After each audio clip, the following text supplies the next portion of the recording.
The other day, I had the most amazing texting conversation with a woman who is brand new to believing in God. She texted me, I thought I'd try church because I'm an atheist, and I'm kind of starting to like it. And I texted back to her text, thanks for giving it a try. Let me know if you have any questions. A few days later, she texted back to my text to her original text, and she confessed to me some self-destructive behaviors that she had fallen back into, some demons that she was personally wrestling with. And so I texted to that text, to my text to her original text, and told her we have lots of people at our church just like that. People battling addictions, sexual sins, destructive behaviors, all kinds of things. And I had my own struggles, and that she absolutely belonged in a place like ours. And then she texted back to that text and told me, I think I believe in God. I believe that Jesus died for my sins. I just can't wrap my head around what that means. And so I definitely texted back to that text, to my text to her text, to my text to her original text, and said, I can't believe it either, but it's true that we don't deserve it, but Jesus still did it. That's really the heart of my faith. And then she texted back to that text and said, I started crying in church to think that there's a God who loves me with no strings attached. He loves us unconditionally. He was right there for us. And so I texted back to that text, to my text, to her text, to wherever the text started. And I just said, boom. Oh man, you can call me biased because I'm a follower of Jesus, but I love it so much when people get it. When people had doubts or questions about God, just take the time to listen and understand, and they discover something as big and as beautiful as God's unconditional love.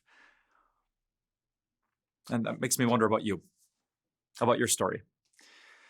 If you're watching this video, I'm guessing you're interested in spiritual things. Maybe you're curious, but you don't have a lot of answers. Maybe you didn't grow up going to church, reading the Bible, prayers at home, but you want to know a little bit more. Maybe, like that young woman, you're battling your own demons, and you've done things you regret, and you feel embarrassed and ashamed and unworthy, and you don't know what to do. You don't know what God thinks. Or maybe just the opposite. Your life is pretty good. You eat good meals, you live in a safe neighborhood, you have great friends, you've done things in your career, and yet you still sense there's something more to life. There has to be. Maybe for the first time ever, you're thinking about death, about what it is, what happens after you die, and you're uncertain. Maybe you're a bit afraid. Maybe a friend of yours is a follower of Jesus and they've invited you to church and you kind of want to go, but you're nervous, or the people are going to be weird, pushy, cram the Bible down your throats. Right? I'm not sure how you found this video, but I'm glad you did, because all of us have questions. And if you're brand new to this, if you've never really learned about Jesus, you might have the most basic questions like, who is God?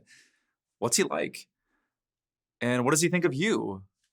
Does he like you? Is he against you? Does he love you? Is he angry at you? Is he ashamed of you? Keep his distance from you, drawing close to you? What does he think of you? And what about Jesus? Who exactly was he? And what did he do? And what does that have to do with you? And what does it mean when Christians say, believe in Jesus, or trust in Jesus, or have faith in God? Those are not dumb questions. Those are basic, beautiful, and essential spiritual questions to answer. And that's why I cannot wait to share some answers. I'm so excited in the upcoming videos to share with you the very basics of the Christian faith: God, you, Jesus, and faith. Now, I should tell you up front, I'm not going to answer every one of your questions.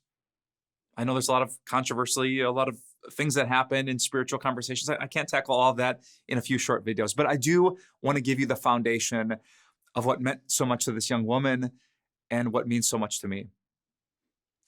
There's this time in Jesus' teaching in the Bible where Jesus said these words, I have come that they may have life and have that life to the full. That's what I love about being a follower of Jesus. I have found through Jesus life to the full.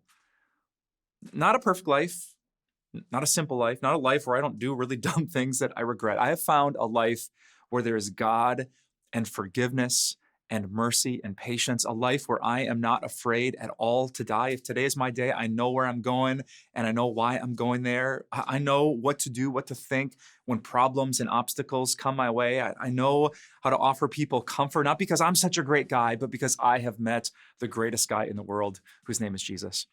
So thanks so much for giving this video your time. I hope you get to watch all the videos as we talk about the basics: God, you, Jesus, and faith.